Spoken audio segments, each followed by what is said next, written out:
Welcome to Piper Creates Chaos. Okay, today is all about acrylic markers. Whether you've never heard of them or use them all the time, this will be your ultimate guide to choosing the perfect paint markers. Today's video is sponsored by Ohuhu, so I got every single one of their acrylic markers to break down just how they compare. But you can also apply this to other brands as well. Now, acrylic markers have been around for such a long time. I mean, there's so many different styles that it often feels overwhelming. Honestly, I mean, so many options, especially if you're starting out, you don't really know which one to choose. That's why I'm gonna break it down. Everything from details, what to use, brush type, anything you could ever possibly want to know about acrylic markers, you will learn in this video. Acrylic markers vary by ink delivery. So basically, how does the marker use ink? Now, there's 3 different types. And while yes, some of these look different and it's obvious which ones are similar, some of them can get confused. The first type is pump action, where you basically shake the marker to get the ink ready and then pump the tip until the ink flows down. When you first get the marker, the tips aren't the same color. That's why you see the ink flow down as you pump it. The first one was smaller, but this is a bigger example. You pump the marker and then the ink flows down and you're able to get a smooth drawing.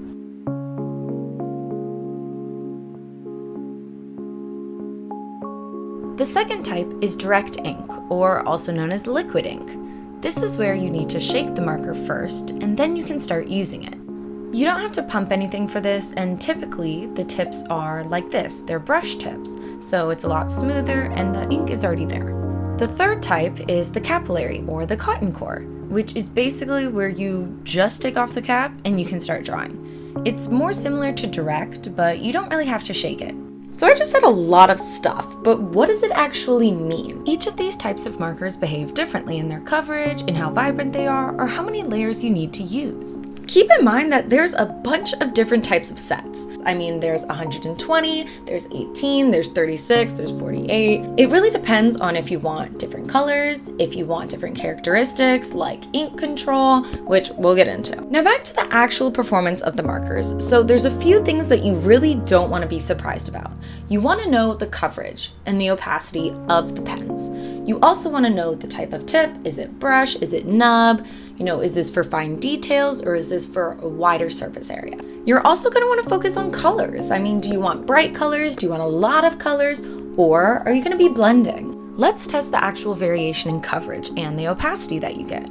So we're going to start with the pump action. You're able to control the amount of ink you use because again, you can pump the marker and get more ink. So when you're going over a darker color, you can pump to get more paint and color over in just one layer. Differently, if you're using the direct ink, you can't control how much paint you use. Although shaking it can sometimes give you more, you're still going to have to use more layers to fully cover and avoid showing streaks.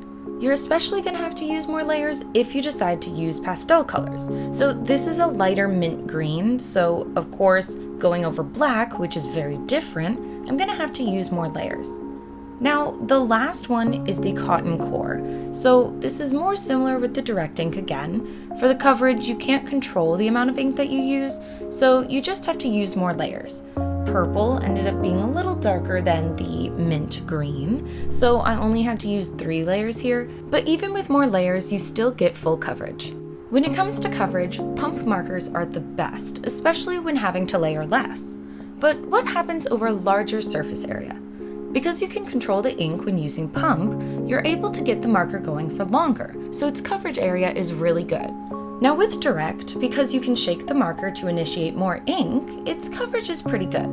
But I do find that sometimes when coloring larger areas, the tip tends to dry out a little and you have to take breaks for the ink to reset. On the other hand, cotton core you can't control anything, but its coverage is still pretty good. When it comes to covering a large amount of surface area, the pump is still the best marker. Let's talk about marker tips, or nibs as they're called. These range from brush-like to plastic to rounded, and these all change your experience with drawing. The 2 main types are the bullet and the brush. Bullet is the rounded tip, while the brush looks like a paintbrush. The bullet is usually rounded at the end and harder, which makes pumping possible. But with this, it's harder to get finer details just because there isn't that thin tip. Now the brush tip is just what it says. It looks like a paintbrush and it's softer. These are typically not pump action because they're more flexible and better for doing fine details. When drawing with the brush, you're able to get a little bit of calligraphy style sometimes, if you're looking for that. Well, the bullet, you don't really get that option. Okay, we gotta talk about pilling, guys. If you do not know what pilling is, it is so annoying. It's basically when you're drawing on paper. Pilling is when the paper starts to come off of the actual page, and so you get these little pieces of paper in the middle of your drawing, and it builds up and it makes it bumpy and crusty, and it sort of wears down on the page. Not fun. No matter which marker you use or which paper you use, there's a high chance you'll encounter pilling. I use this as a sign to layer less or to blend softer, but depending on your brush tip, it might make it more likely. Bullet tips are harder, so some papers are too smooth or thin and pill more frequently, or after only a few layers. Compared to brush tips, which are gentler and softer, you can usually get some pilling, but it's a lot less often and it's only with more layers. Pilling can also happen when blending, but blending is an important part of choosing markers. To blend acrylic markers, you have to work fast or use multiple layers because it dries so quickly. You can blend using just the marker tips, although you will get some of the other color on it, which you can just wipe off, or you can use your fingers to blend it. When you use your fingers, this is more of when you're going to get the pilling, but either way, it works. For the bullet, it's harsher, and for the brush, it's a lot more of a smooth blend. Overall, lots of people view the direct ink markers as the best option, especially for beginners, but I mostly use them to draw in my hands or to paint in my sketchbooks, and I found again that the direct ink with the brush tips is the best.